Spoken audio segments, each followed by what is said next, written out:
There are many different ways to pronounce the American T. In today's video, we're going to practice the different sounds of the American T by imitating a natural English conversation between Jan and Ryan from a popular American TV show called The Office. So let's get started with the scene, but before we do, go ahead and subscribe to my channel and hit that thumbs up button if you like what you learned today. Now this scene is full of examples for all the different kinds of the American T, so we're going to have to break it into two parts. In this first part, Jan and Ryan run into each other at the office, and they talk about how Ryan now holds the job position that Jan was fired from. Awkward and hilarious. Let's listen together. Hey! Jan. Ryan. So, elephant in the room, I have your old job. Well, not exactly my job. I mean, I had a different title. Oh, well, excuse me. Same office, same responsibilities. Different salary. You'll get there. Don't worry. Well. Before going through each American T example, I want you to go back and watch the scene again closely to test your own listening skills. Take a look at each word that contains T and think about how it's pronounced. Let's start with the phrase elephant in the room. First off, just to let you know, this is an idiomatic expression that means there's a big controversial issue that no one wants to talk about.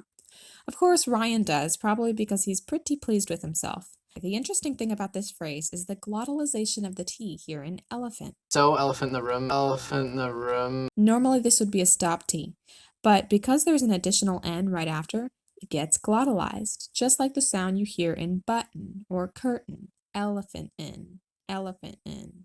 Now this is a hard sound to master if you're not used to it, so to make it easier, try practicing the glottal stop in the phrase uh-oh, uh-oh. Then add an N sound after it so it sounds like uh-n, uh-n. Once that becomes a little easier, then you can try saying a word like button, button, or even more challenging, curtain, curtain. And finally, shifting to the phrase elephant in the room, try saying progress to fittin', fittin', and keep adding syllables until you're able to say elephant in, elephant in, elephant in the room. Now try the whole line. Imitate as closely as possible what you hear. So, elephant in the room, elephant in the room, elephant in the room. Now we move to Jan's response, where she says, well, not exactly my job. I have your old job. Well, not exactly my job. There's two T's here. Did you catch what they were by listening? Not exactly. Not exactly. Not exactly. Not exactly. The first one is a stopped T, which has actually been glottalized in order to easily transition to the principal vowel sound in exactly. Listen to how it sounds and try it out. Not egg. Not egg. Not egg.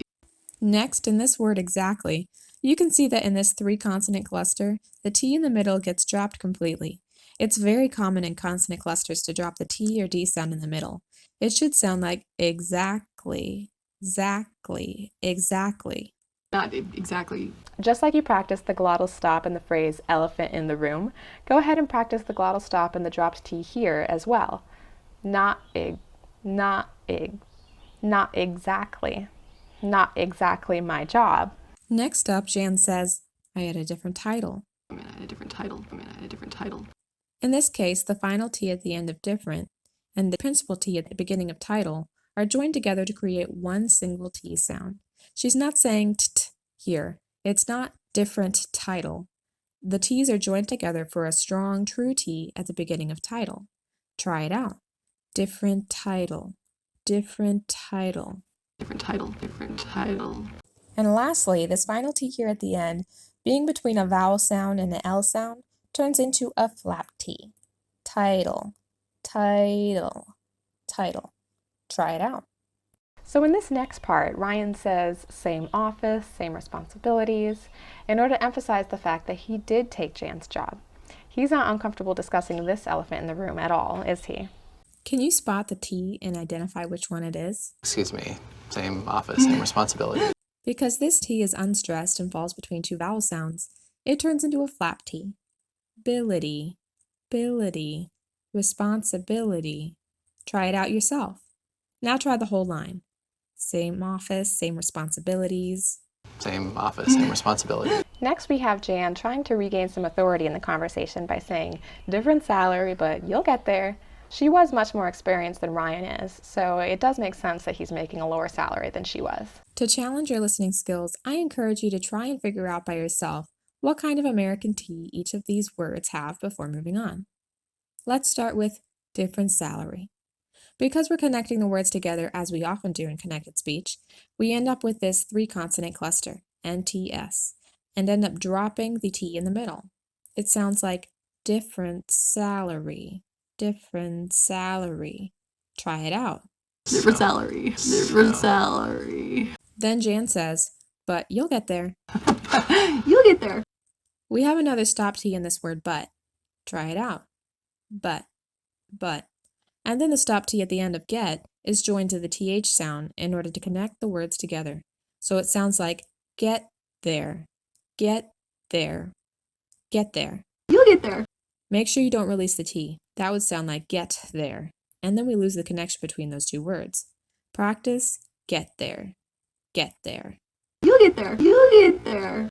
And lastly, Jan says, don't worry, with, you guessed it, a dropped T. Don't worry, don't worry, don't worry. This is a great phrase to practice given how common it is. Don't worry, don't worry. Try it out. Now try out that whole last line, being especially careful to pronounce each stop T and dropped T. But you'll get there, don't worry. You'll get there, don't worry. Well, Just by practicing the different sounds of American T in this last sentence, you will sound a lot more natural in English. The reason?